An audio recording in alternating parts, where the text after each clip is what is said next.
కర్ణాటకలో జడే మల్లేశ్వర స్వామి, ఆంధ్రలో బీరప్ప స్వామిగా కురువ కులస్తులు ఈశ్వర్ని పూజింపబడతారు. కొసిగి మండల కేంద్రంలో భారతదేశానికి స్వాతంత్ర్యం రాకముందే బీరప్ప గుడి దేవాలయం ఏర్పడింది. బీరప్ప గుడి గురించి పూజారి మల్లయ్య మాట్లాడుతూ, పూర్వం పెద్దలు తెలిపిన విధంగా ఆలయ చరిత్రను బీఆర్కే న్యూస్కు ఇలా తెలియచేశారు. 1936లో కొసిగి ప్రాంతాన్ని పాలేగర్ వ్యవస్థ పరిపాలిస్తున్న సమయంలో కొసిగిలో వర్షాకాలంలో వర్షాలు కురవక కరువు ప్రాంతంగా ఏర్పడిందని, ఆ సమయంలో కొసిగిలో జేడే పక్కిరప్ప అనే వ్యక్తి భవిష్యవాణి చెప్తున్నాడని కొందరు వ్యక్తులు కొసిగిని పరిపాలిస్తున్న ఆ సమయంలో కొసిగిలో జేడే పక్కిరప్ప అనే వ్యక్తి భవిష్యవాణిని చెప్తున్నాడని కొందరు వ్యక్తులు కొసిగిని పరిపాలిస్తున్న పాలేగర్కు తెలియజేశారు. వెంటనే కొసిగి దొర జేడే పక్కిరప్పను పిలిచి ఖచ్చితంగా కొసిగి ప్రాంతానికి వర్షం ఎప్పుడు వస్తుందని భవిష్యవాణి తెలియజేయాలని పక్కిరప్పకు దొర ఆజ్ఞ వేశారు. వెంటనే పక్కిరప్ప తన శక్తిని ఉపయోగించి బీరప్పను ప్రార్థించి ఖచ్చితంగా 2 రోజుల్లోపు భారీ వర్షం కురుస్తుందని దొరకు తెలియజేశాడు. అనంతరం 2 రోజుల తర్వాత కుండపోత వర్షం రావడంతో పక్కీరప్ప భవిష్యవాణి గురించి దొర ఆలోచించి స్వయంగా పక్కీరప్ప నివాసానికి దొర వచ్చి ఆభరణాలు, భూమి ఏమి కోరిక కావాలని అడగగా వెంటనే పక్కీరప్ప తను ప్రార్థించే దేవుడు బీరప్పకు ఆలయానికి స్థలం కావాలని తెలిపాడు. వెంటనే కొసిగి దొర ఆ స్థలాన్ని పక్కీరప్పకు లిఖితపూర్వకంగా ఇచ్చేశాడు. అలా 1936లో గుడిని నిర్మించిన కురువ జేడే పక్కీరప్ప బీరప్ప విగ్రహానికి అభిషేకించడానికి జలాన్ని కొసిగి ప్రాంతం సమీపంలో ఉన్న తుంగభద్ర నదీ తీరానికి, అలాగే కర్ణాటక, ఆంధ్ర భక్తులతో కలిసి పక్కీరప్ప బయలుదేరారు. మార్గం మధ్య తుంగభద్ర నది సమీపంలో కర్ణాటక భక్తుడు కాలు జారి కిందకు పడ్డాడు. కర్ణాటక భక్తుడికి తీవ్ర గాయాలు కావడంతో పక్కీరప్ప గాయపడిన వ్యక్తిని నది దగ్గరకు తీసుకువెళ్లి బీరప్పను మనసులో ప్రార్థించుకొని మాతో పాటు కర్ణాటక భక్తుడిని క్షేమంగా ఉండి కొసిగిలో బీరప్ప దేవాలయం ప్రారంభం అత్యంత వైభవంగా జరగాలని కోరుకున్నాడు. కర్ణాటక భక్తుడు బీరప్ప దేవాలయం ప్రారంభ వేడుకల్లో ఎలాంటి ఇబ్బందులు లేకుండా ఉత్సాహంగా ప్రారంభోత్సవంలో పాల్గొన్నాడు. అలా ప్రతి సంవత్సరం తుంగభద్ర నదీ తీరాన భవిష్యవాణి తెలియజేసి కొసిగిలోని బీరప్ప దేవాలయం నందు ప్రతి సంవత్సరం దసరా పండుగకు ప్రజలకు పంటలు, ఆరోగ్యం గురించి, వర్షం గురించి ఇలా భవిష్యవాణి గురించి తెలియజేశారు. అప్పటి నుండి ఇప్పటి వరకు పూజారులు భవిష్యవాణిని తెలియజేస్తారు.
शंकर जय जय शंकर हर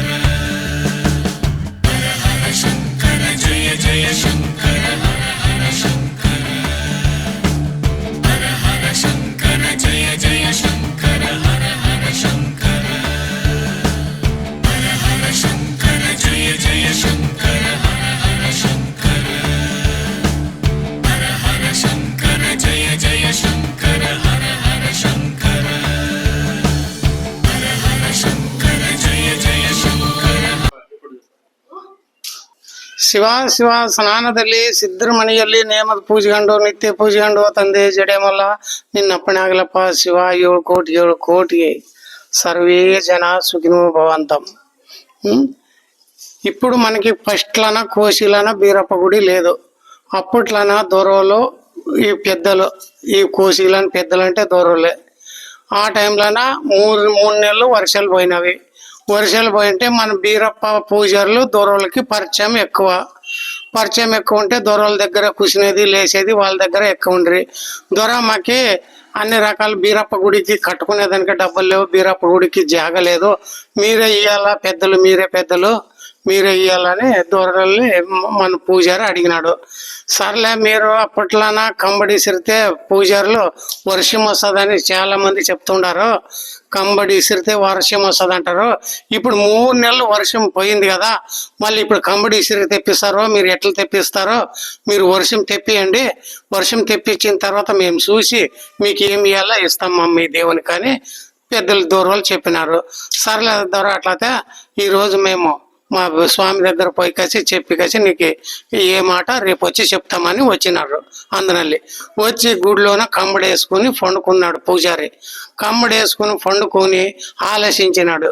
బీరప్ప గురించి అన్ని రకాల ఆలోచిస్తే బీరప్ప ఇట్లా మంగళవారం రోజు వర్షం తప్పకోకున్నట్లు వస్తుందని చెప్పిడి అనికేసి బీరప్ప కల్లా చెప్పినాడు. సర్లేని ఆ మాటని ధ్యాస పెట్టుకుని పొద్దున్న లేచి స్నానం చేసి పెద్ద దూరాల ఇంటికి పోయినాడు. పూజారి దొరల ఇంటికి పోయినప్పుడు దొర వచ్చినామంటే రా మరి ఇప్పుడు మీ దేవుడు ఏం చెప్పినాడు నీకు రాత్రి అని చెప్పి దొరలు అడిగినారు. దొర మళ్ళీ ఖచ్చితంగా మంగళవారం రోజు కల్లా భారీ వర్షం వస్తుంది దొర, మా స్వామి బీరప్ప చెప్పినాడు వర్షం తప్పనిసరిగా వస్తుంది అని చెప్పినాడు. సర్లే 3 దినాలు చూతాంలే, 3 దినాల కంటే 3 దినాలు చూసినారు. 3 దినాలు చూసే లోపల భారీ వర్షం కొట్టిందనమాట. భారీ వర్షం కొట్టింటే దొర మళ్ళీ పిలిపించి పూజారి నువ్వు రా అంటే పోయినాడు. వచ్చింటే అప్పుడు పూజారి నువ్వు చెప్పినట్ల మీ దేవుడు చెప్పినట్లే భారీ వర్షం వచ్చింది, ఇప్పుడు నువ్వేం అడతావు అది ఇచ్చేకి మేము సిద్ధంగా ఉండమని దొర అడిగినాడు. అడిగితే మాకు ఏమొద్దు దొర, మాకు బీరప్ప గుడి కట్టుకునేదానికి స్థలం కావాలా, మాకు స్థలం ఒకటి ఇస్తే చాలు దొర అన్నాడు. సర్లే పోదాం పో అని వచ్చినారు. వచ్చి ఈడొచ్చి జాగలా నిలబడినాడు. బీరప్ప గుడి దగ్గర నిలబడి నీకు ఎంత కావాలో అడుగు, నీకు అడిగితే అప్పుడు మా పూజారి ఇంత కావాలనికేసి అప్పట్లోనే ఇంత చేసినాడు. అప్పుడు అది ఇంత జాగ ఇచ్చినాడు. గుడి కట్టుకున్నారు. గుడి కట్టుకునేదానికి డబ్బులు లేవు. అప్పుడు మా స్వామి వాళ్ళ దూరాల స్థలం మాత్రమే ఇచ్చినారు. అప్పుడు గుడి కట్టుకునేదానికి డబ్బులు లేకుంటే మళ్ళీ బీరప్ప పూజారి మళ్ళీ కంబడి వేసుకొని గుడిలోనే పండుకున్నప్పుడు బీరప్ప స్వామి మరి కళ్ళకు వచ్చి ఇట్లా కోసిగా గుడి కల్లా పోప అట్లే పొద్దున్న లేచి పోతే నీకు ఒక నరసప్ప అనే స్వామి నీకు బెట్ట అవుతాడో కలుస్తాడో ఆ స్వామిని తీసుకొని నువ్వు చందాకు పోతే చందా ఇస్తారు భక్తులు అని చెప్పినాడు. సర్లే అని పొద్దున్న లేచి ఆయన దగ్గరికి పోయి ఇప్పుడు నరసప్ప అనే ఇల్లు ఎవరంటే ఇదే ఇల్లు అని చెప్పి అక్కడ పక్కన కూర్చుని పెట్టి నరసప్పను తయారు చేసుకున్నాడు. నరసప్పను తయారు చేసుకున్నాక నరసప్ప తాను కర్ణాటకలో భక్తులు ఉన్నారు ఎక్కువ అని కర్ణాటక మొత్తం తిరిగినారు. తిరిగితే తీడింత చంద ఎత్తుకొని వచ్చి గుడి కట్టినారు. గుడి కట్టింటే అప్పుడు మా స్వామి ఏలికి చెప్తుండే, దసరాకి ఉగాదికి ఏలికి చెప్తుండే వర్షం గురించి, పంటల గురించి, పిల్లల సంతానాల గురించి, పిల్ల పాపలకి అన్ని రకాల వ్యాపార అభివృద్ధులు కానీ ఏ జనాలకి ఏమి ఇబ్బంది ఉంటే అది వచ్చి పూజారిని అడిగేవాళ్ళు. అది బీరప్ప స్వామిని కనుక్కొని 7 కిలోని అన్ని రకాలు చెప్పేవచ్చుని. అప్పుడు దసరా పండుగకి తుంగభద్రకి పోవాలని నిర్ణయించుకున్నాడు పూజారి. అప్పుడు స్వామిని తీసుకొని పోయి కాసి ఆడ తుంగభద్రలోన కొత్త రోజు దసరా ఆడ స్నానం చేయించుకొని గంగి స్నానం చేయించుకొని ఆడ ఏಳಿకి చెప్పినాడు అనమాట. ఆ ఏಳಿకిలాన పూజారి పిల్లలు సంతానం అయ్యేట వాళ్ళకి పిల్లలు లేవన్న వాళ్ళకి పిల్లలు, పంట పైర్లు కావాలన్న వాళ్ళకి పంట పైర్లు, వర్షము, వ్యాపార అభివృద్ధి కావాలన్న వాళ్ళకి వ్యాపార అభివృద్ధిలో అన్ని రకాలు ఎవరు ఏమడిగితే కూడా వాళ్ళకి అన్నీ చెప్పేసినాడు అనమాట పూజారి. అదే మాత్రం ఖచ్చితంగా వాళ్ళకి అన్ని రకాలుగా వాళ్ళకి నడిచింది అనమాట. ఆ టైంలోన అన్ని రకాలు వాళ్ళకి నడిచిన దానికోసమే వాళ్ళకి అన్ని మాటలు నడిచేది కాబట్టి బీరప్ప స్వామికి కంపల్సరిగా కంటిన్యూ నడుస్తున్నారు అనమాట. ఆ రోజు నుంచి ఈ రోజు అంతవరకు ఇప్పుడు వరకు దసరా పండుగ వచ్చంటే తుంగభద్రకు పోయి స్నానం చేసుకుని ఏళ్ళకి చెప్పుకొని రావాల. మళ్ళీ అందనాలు వచ్చి కోసిలను మొత్తం ఊరేగింపు అయిన తర్వాత రాత్రి గుడి చేరుకుంటాడు. గుడి చేరుకున్న తర్వాత మళ్ళీ రాత్రి మళ్ళీ పూజకు కూర్చున్నప్పుడు మళ్ళీ ఏళ్ళకి చెప్పినాడు. మరి ఎట్లా జరగాలి అట్లా ఏళ్ళకి చెప్పినాడు. సంతానముగా కోరిన వాళ్ళకి సంతానం ఇచ్చినాడు, వర్షం కోరిన వాళ్ళకి వర్షం ఇచ్చినాడు, పంట పైర్లు కోరిన వాళ్ళకి పంట పైరాలు ఇచ్చినాడు, వ్యాపార అభివృద్ధి కోరిన వాళ్ళకి వ్యాపార అభివృద్ధి ఇచ్చినాడు. ఆయనలో భక్తులు ఏది కోరితే అది ఇచ్చినాడు బీరప్ప స్వామి. ఇచ్చినప్పుడు ఇంకా భక్తులకి అంతా ఖాయమైపోయా నిజమైపోయాని కలిసి భక్తులు ఎక్కువ నమ్మినాడు. అప్పటి నుంచి ఈ రోజు అంతవరకు సంవత్సరానికి 2 తూర్లు ఏళ్ళకి చెప్తాడు. దసరాకి తుంగభద్రకు పోయేస్తాడు, ఉగాదికి ఏడే చెప్తుండాడు. వీటి నుంచి ఉగాదికి బయటికి పోడు. దసరా పండుగకు మాత్రము తుంగభద్రకు పోయి గంగి స్నానం చేసుకుని వచ్చి ఆడ ఏలికి చెప్పి ఆడ దాసోహం అన్నదాసోహం కూడా జరుగుతుంటుంది. ఆ అన్నదాసోహం కూడా ఆడ తుంగభద్ర కాడ జరిపి భక్తాదులు భారీగా కలుస్తుండారు అనమాట. ఆడ రంగరంగ వైభోగంగా జరుగుతుండదు. కర్ణాటక ఆంధ్ర మొత్తం భక్తులు అదంతా ఆడ దండిగా భారీగా కలిసి ఆడ ఈ పూజలు ఈ ఏళ్ళకి అన్ని రకాలు కనుక్కొని ఆడ భోజనం చేసుకొని ప్రసాదం తీసుకొని అందరూ వస్తారనమాట. వచ్చిన తర్వాత కోశీలను మెరిని ఊరేగుంపు ఉంటుంది. ఊరేగుంపు మెరుచుకుంటూ వచ్చి బీరప్ప గుడి చేరుకుంటాడు. బీరప్ప గుడి చేరుకుని మళ్ళీ పూజ తయారు చేసేసి మళ్ళీ తుంగభద్రలని ఎట్లా చెప్పినాడో అదే ఏడికి మళ్ళీ ఈడు చెప్తాడు అనమాట. ఈడు చెప్తే ఆ మాట ఏడికంటే కూడా మీకు భవిష్యత్తులోనే ఏం జరగాల ఆ బీరప్ప విడివిడిగా చెప్తున్నాడు అనమాట. పిల్ల సంతానం అయ్యే వాళ్ళకి పిల్ల సంతానము, వ్యాపార అభివృద్ధి కావాలన్న వాళ్ళకి వ్యాపారాలు, మరి వర్షం కావాలన్న వాళ్ళకి వర్షాలు, పంట పైరాలు కావాలన్న పంట పైరాలు, అన్ని రకాలుగా బీరప్ప ఏలికలని చెప్తున్నాడు అనమాట. అది నిజంగా ఖాయం అయిపోయినది కాబట్టి ఆ రోజు నుంచి ఈ రోజు వరకు ఇంకా భక్తులు ఇంకా ఎక్కువ అయిపోయినారు అనమాట. ఇప్పుడు వరకు బాగా జరుగుతుండదు అనమాట. మనకి అప్పటికి భక్తాదులు భోజనాలు కూర్స్తే కుసనాలంటే వర్షాలు వచ్చేది. వర్షాలు వచ్చే టైంలో భోజనం మీద చేయాలంటే వాళ్ళకి వర్షము పత్రోళ్ళన వర్షం వస్తుందనికేసి లేచి నిలబడేవాళ్ళు. అప్పుడు ఆటోమేటిక్గా మనకి బత్తిని వెంకటరామ చైర్మన్ అయినాడు. బత్తిని వెంకటరామ చైర్మన్ అయింటే మనకు కురువాయన కాబట్టి ఒకటి మన భక్తి వెంకటరామన్ దగ్గర పోయింటే మనకు దసరా పండుగ వర్షము టైంలోనే అవుతుంది కదా. దసరా భోజనానికి కూర్చున్నప్పుడు వర్షం వస్తే ఇబ్బంది అవుతుంది అనికేసి మేము బత్తిని వెంకటరామన్ తెలుసుకుని బత్తిని వెంకటరామన్ దగ్గర పోతే మాకు ఒకటి అన్నం తినేటప్పుడు వర్షం వచ్చి ఇబ్బంది అయితే సార్ మాకు ఒకటి ఆలు కట్టేయండి అని అడిగినాం అనమాట. అడిగితే అతని తొందరగా వెంటనే ఇమ్మడే గట్టిగా బత్తిని వెంకటరాముడు మా బీరప్ప గుడికి ఆలు కట్టించినాడు.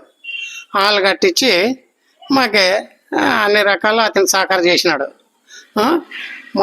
మా పండుగ అప్పటి నుంచి దసరా పండుగ కానీ ఉగాది పండుగ కానీ కర్ణాటక భక్తులు కానీ ఆంధ్ర భక్తులు కానీ దండిగా ఎక్కువ వస్తున్నారు.